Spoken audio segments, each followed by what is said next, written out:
кечке чейин bir топ адамдардын аты жөнү аталды. Ал адамдардын аты жөнү кечке чейин кайталанды. Алардын аты жөндөрүн айтайын. Артыкбаев, Сатыбалдиев, Исаков, Шадиев, Албек Ибраимов, Зилалиев.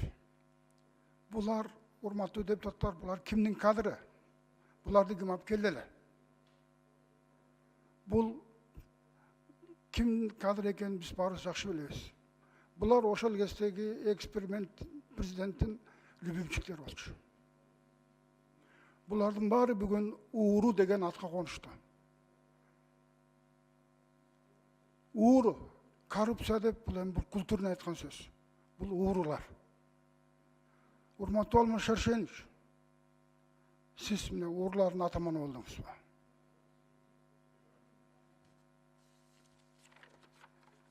Өлүм бирөө, адам бире эле өлөт.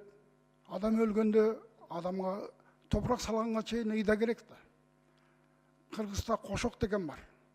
Кошокто эркектер да айтат, аялдар да айтат.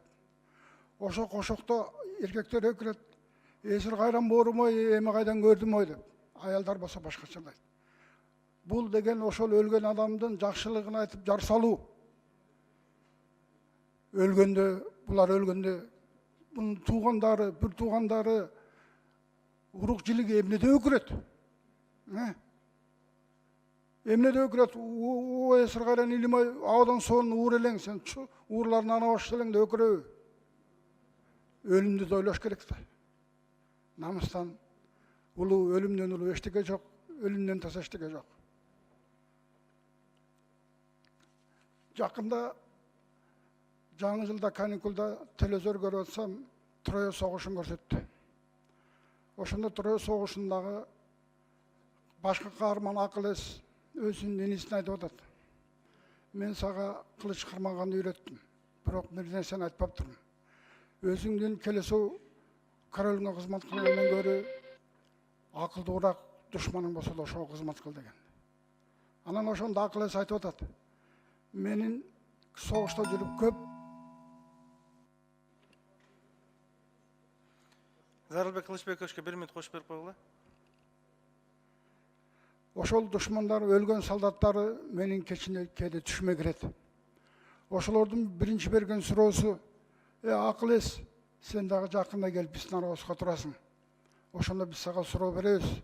Биздин суроого кандай жооп бересиң деген сөз айтат. Мен ошодон кийин ойлоп калдым.